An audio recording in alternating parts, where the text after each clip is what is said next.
Selamat datang kembali di Lelaku Channel. Pada kesempatan kali ini kita mendatangi salah satu narasumber yang ingin menceritakan kisah-kisah mistisnya.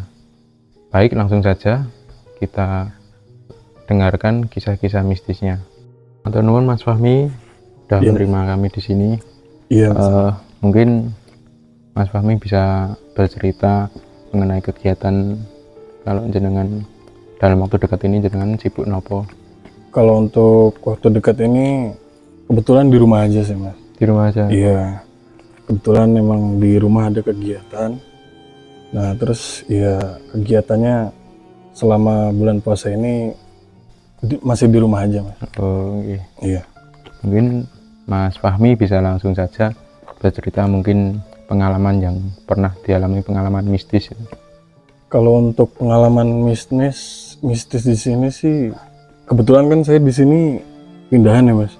Oh, jadi pindahan. Iya, jadi saya pindah di sini di tahun 2018-an akhir. Jadi sebelum saya ke sini, ya memang lingkungan tuh kalau untuk dunia mistis itu hampir kurang pengetahuan saya di. Kalau untuk kejadian-kejadian mistis di sini, ya pertama saya nyari kegiatan di sini, diajak temen Mas tadinya. Iya. Jadi di 2018 itu lagi ngetren-ngetrennya bonsai tuh. Iya, bonsai. Jadi karena emang saya baru di sini, kegiatan saya tuh nyari pohon serut atau yang bisa dibikin buat bonsai itu Mas. Iya. Jadi pertama kali pengalaman mistis saya di situ Mas. Nah itu mungkin bisa diceritakan Mas. Nah jadi ceritanya kebetulan kan pada saat itu sore hari lah Mas, saya sama teman saya itu pergi ke daerah pantai Mas, daerah pantai. Nah terus di situ memang kebetulan di situ di gunung bukit ya, bukit ya, itu di dekat kebun teman saya itu ada Mas, ada yang ibaratnya pohon yang bisa didongkel buat bonsai. Iya. Nah dari situ saya yang tadinya sebelumnya nggak tahu lah ya kan Mas, ya yang tak kira itu sebelumnya emang biasanya kalau misalkan kita mau ngambil pohon yang ngambil aja gitu. Ya gitu. Nah nggak taunya emang kalau di sini ternyata ada yang namanya mungkin kepercayaan ya Mas ya. Sebelumnya kalau misalkan kita ke tempat-tempat kayak gitu, permisi dulu. Nah itu dia Mas itu. Nah jadi setelah saya nyari bonsai itu, nah terus didongkel kan Mas, ibaratnya diambil itu pohon. Nah saya bawa pulang tuh Mas. Iya, saya bawa pulang, terus saya bersihin, terus saya tanam. Nah di situ Mas awal mulanya saya ngerasa ada kejanggalan. Iya. Nah kejanggalannya gini Mas, jadi setelah saya dapat bonsai itu, pohon serut itu, nah malamnya itu saya itu ngerasa ada yang janggal. Jadi tiba-tiba saya habis mandi kan, di rumah ada angin tapi beda. Jadi saya rasa itu anginnya itu nggak kayak angin-angin biasa. Nah ternyata habis saya ngerasa kayak gitu, di rumah saya itu kayak ada yang lemparin pasir Mas. Itu kejadian di rumah jenengan? Di rumah, sehabis ambil bonsai itu. Nah habis itu saya cek dong Mas. Nah saya cek keluar, nah saya lihat ke atas, saya kelilingin rumah, nggak ada apa-apa Mas, biasa aja. Nah terus saya masuk lagi. Nah kebetulan di dalam itu saya berdua sama teman saya. Nah teman saya tanya, kamu ngedenger nggak sih ada suara orang lemparin pasir gitu di genteng? Nah saya tanya, dia pun ngedengar ternyata. Nah terus ya saya bawa adem aja lah Mas ya kan. Udahlah, nggak saya pikirin, nggak taunya ada yang lempar lagi Mas. Nah saya cek lagi, saya puterin rumah, nggak ada lagi. Nah yang terakhir itu tiba-tiba pas saya udah ya udahlah mungkin kebetulan gitu kan. Iya. Nah di jendela itu mas, di jendela itu kayak ada yang ngintip. Kalau dari dalam rumah itu kan, dari bawah pintu itu kan ada spasi, jadi kelihatan di depan itu kalau ada orang atau ibaratnya kakinya kan kelihatan mas ya. Nah saya lihat tapi nggak ada. Nah terus tiba-tiba ada yang lempar batu. Nah di situ mas teman saya langsung down. Jadi dia kaget, mungkin shock lah. Oh ini nggak beres nih kata dia. Nah saya juga emang sebelumnya udah ngerasa kayaknya ini nggak beres nih. Nah, ternyata di situ teman saya ketakutan, tapi dia nggak nunjukin lah gitu mas. Dia pamit pulang. Nah saya sendiri. Nah di situ mas saya benar-benar ngerasa kayak saya diteror. Diteror tapi dalam tanda-tanda ya biasa lah gitu mas. Jadi nggak ditunjukin wujud, nggak ditunjukin apa, cuma kayak gangguan-gangguan kayak diketok. Nah terus saya mau tidur itu kayak ada orang yang ngawasin, nggak tenang kan. Kebetulan saya di rumah sendiri itu mas. Iya. Nah habis itu memang udahlah nggak saya permasalahin gitu. Ya saya besok-besoknya itu tanya mas. Jadi saya tanya karena mungkin saya di situ ngerasa apa karena kelakuan saya yang kurang sopan atau gimana. Nah saya tanya-tanya yang biasa, ibaratnya yang udah paham lah di daerah sini, kalau di daerah ini gimana. Nah akhirnya di situ saya dikasih tahu, mas, di sini itu jangan disamain kayak di tempat saya yang dulu. Kalau di sini itu ada kayak tata krama, ada adab lah ibaratnya. Walaupun di kebun atau di tempat-tempat lain itu ada yang namanya kayak salam gitu. Nah di situ saya baru tahu mas, kalau misalkan di sini itu memang ada aturan seperti itulah, ibaratnya kepercayaan ya mas ya. Nah setelah itu ya saya baru tahu itu mas. Nah akhirnya dari situ ada lagi mas.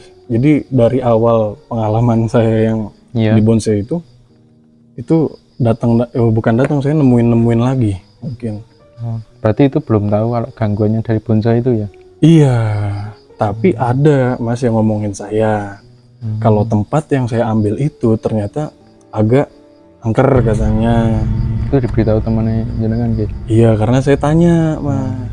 Mungkin kalau saya nggak tanya ya saya nggak tahu lah mungkin. Iya. Nah dari situ pengalaman kalau untuk mistis itu dari situ ada lagi, tapi beda tempat mas. Jadi saya kebetulan mau cari makan itu ceritanya. Cari makan saya sama teman saya. Nah kebetulan itu baru jam 9 mas, belum terlalu malam. Jam 9 malam itu? Iya. Nah saya berdua sama teman saya. Nah saya kan diboncengin nih mas. Nah saya lewat tempat ya bisa dibilang ya kalau misalkan kepercayaan orang di sekitar sini memang agak angker gitu. Jadi katakan angker gitu. Nah di situ memang kalau saya lihat sekitaran ya emang itu bener-bener nggak ada pemukiman mas. Jadi isinya kuburan, kebun, sama saya pernah ngeliat itu ada makam petilasan. Jadi makam yang dibikin kayak rumah kecil itu mas. Nah di situ. Nah emang tadinya saya karena emang saya nggak tahu mas, ya saya biasa aja kalau lewat situ. Nah karena emang saya kebetulan mau nyari makan lewat situ, ternyata itu di kanan saya itu ada pohon mas, ada pohon kelapa. Pohon kelapa? Iya, jejer. Jadi di situ kalau nggak salah ada 4 pohon kelapa, tapi jejernya itu jaraknya nggak terlalu jauh. Dari sebelum saya lewatin pohon kelapa itu, saya dari jauh itu udah ngerasa mas. Udah ngerasa nggak enak gitu? Iya kayak gelisah lah ya kan. Karena emang saya tiba-tiba kok langsung tertuju sama pohon itu. Nah saya ngeliat ke atas, tiba-tiba kayak ada percikan api mas. Kayak percikan api, kayak kembang api gitu. Nah terus saya liatin terus, saya makin deket lah ya kan sama pohon kelapa itu. Nah, gak taunya saya lihat ke atas itu yang tadinya percikan itu tiba-tiba besar mas. Nah, teman saya yang bawa motor itu kaget. Oh, temen jenengan juga melihat? Iya, nah saking dia mungkin kagetnya sampai motor itu berhenti mas sebentar. Ya ibaratnya kayak orang kalau bisa dibilang shock lah mas ya. Iya. Nah saya di situ saya tepuk mas pundaknya, jalan ayo. Nah dia akhirnya ya teriak istighfar gitu lah mas. Iya. Ya karena mungkin baru itu juga. Terus untuk kondisi jalan itu waktu itu jenengan sendiri yang lewat atau ada pengendara lain? Cuma saya doang mas kebetulan. Nah habis saya lewat itu, nah teman saya takut mas lewat situ lagi pulangnya. Nah terus saya bilang ya udahlah santai aja ya kan. Kalau misalkan nanti ada barengan kita bareng lewat situ lagi. Nah di situ mas. Terus ada cerita lagi mungkin yang menurut saya bikin saya penasaran mas.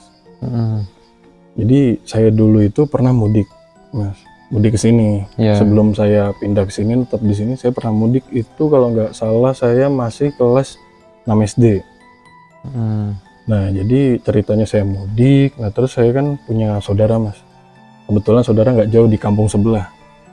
Di kampung sebelah. Nah saya itu sempet dikasih tahu mas. Nanti kalau misalkan kamu lewat sini, nanti kamu klakson ya gitu. Nah yang namanya saya masih kecil, saya tanya mas, kenapa harus klakson Pak D? Udah, pokoknya kamu kalau misalkan lewat situ nanti kalau kamu udah lewat situ kamu klakson. Nah saya berangkat dong mas abis itu. Nah terus saya lewat situ saya klakson mas. Saya klakson. Itu posisi sendiri atau? Posisi sendiri mas sendiri. Itu kalau nggak salah itu udah maghrib mas. Udah menjelang maghrib, jam-jam 5:30 lah. 5:30. Iya. Nah terus saya lanjutin lah perjalanan. Setelah klakson tiba-tiba saya ngelihat ke spion mas. Iya. Nah ngelihat ke spion kok kayak ada cewek gitu loh mas. Itu kan cuma sekilas. Iya. Nah jadi kok kayak ada cewek. Nah ceweknya bonceng jenengan gitu? Iya mas. Nah habis itu saya refleks mas. Saya refleks nengok ke belakang. Iya. Saya refleks nengok ke belakang. Tanpa sadar kan motor masih jalan mas. Nah pas saya lihat ke depan tiba-tiba gelap. Tiba-tiba gelap. Iya. Jadi saya ingat saya tiba-tiba gelap itu gas nggak bisa saya rem itu nggak bisa mas. Saya pokoknya sadar-sadar tiba-tiba motor jalan sendiri. Nah saya jatuh mas. Jatuh masuk ke selokan. Motor itu mental ke jadi kan yang kanan itu selokan mas. Posisi jalan kanan selokan, yang kiri itu kayak jurang. Kayak jurang itu, jadi bawahnya lapangan mas. Lumayan dalam mas. Nah akhirnya saya di situ langsung kaget. Saya juga mikirnya, wah ini kalau misalkan saya tadi jatuhnya malah ke jurang, repot gitu lah mas. Nah karena emang di situ maghrib itu nggak ada yang lewat. Yang nolongin saya itu orang yang habis ngambil rumput mas. Dari sawah gitu nggih? Nggih mas. Jadi di situ dia tanya mas, karena emang saya belum tahu dan belum bisa bahasa Jawa, ya saya cuma bisa jawab seadanya aja. Nah akhirnya saya lanjutin perjalanan. Nah itu jenengan posisi itu mengalami luka-luka atau bagaimana? Luka mas. Kebetulan luka ya nggak terlalu parah mas. Jadi karena emang motornya saya lepas. Mungkin kalau saya ikutin itu motor, saya jatuhnya ke jurang itu. Berarti motor juga rusak gitu? Rusak mas, rusak. Nah sehabis itu, nah jadi itu udah beberapa tahun yang lalu lah mas. Nah setelah saya netep di sini, saya penasaran mas. Jadi saya setiap lewat situ saya inget, oh ini nih tempat pas saya jatuh gitu. Masalahnya yang saya rasain ya mungkin saya udah beberapa kali lah jatuh dari motor gitu. Itu yang janggal itu doang, Mas, yang janggal. Tapi kalau jenengan lewat situ lagi, apakah pernah melihat sosok yang pernah menampakkan diri pada Nah Mas itu, Fahmi? nah itu saking saya keinget-inget kebayang-bayang ya Mas, mohon maaf. Saya sampai nemuin orang tua Mas. Orang tua yang menurut saya ini, orang tua ini bisalah saya tanyain tentang tempat itu gitu. Jadi karena emang saya kebayang-bayang masa kecil saya pernah jatuh di situ, nah terus saya sekarang udah netep di tempat itu kan. Jadi saya tanyain Mas, saya penasaran, ada apa sih di tempat itu kan gitu. Iya. Jadi awal mulanya karena saya punya rasa penasaran itu Mas, nah akhirnya dia cuma ngomong gini Mas, dulu tempat itu sorry kayak tempat orang nyari bisa dibilang pesugihan. Oh, tempat orang Iya. pesugihan. Jadi saya tanya, loh kok bisa gitu ya kan? Nah terus diceritain lah saya di situ sejarahnya tempat itu sampai saya paham gitu loh Mas. Berarti jenengan juga diceritain mitos-mitos yang pernah terjadi di situ. Betul, sampai ibaratnya ternyata korbannya bukan cuma saya Mas. Dan korban yang ibaratnya kecelakaan di situ, mohon maaf mungkin sampai meninggal. Mungkin jenengan kalau tahu mitos-mitos yang beredar di daerah situ apa Mas, bisa diceritakan monggo? Jadi ternyata mitosnya itu di situ dulu sempet ada tempat itu ternyata tuh kayak gua tapi kecil Mas. Nah itu posisinya di bukit juga tapi di atas jalan itu Mas. Di atas jalan yang saya pernah jatuh di situ. Nah itu tuh ternyata kalau kata orang tua yang saya tanya itu ternyata dulu tuh ada yang memelihara atau kalau bahasa Jawanya diingoni. Nah jadi suka ada yang masang sajen, sesajen kayak kalau malam suka ada yang nyiram kembang kayak gitu-gitu Mas. Nah mungkin saya bilang, oh saya berarti termasuk orang yang beruntung karena nggak sampai kejadi hal-hal yang kayak gitu Mas.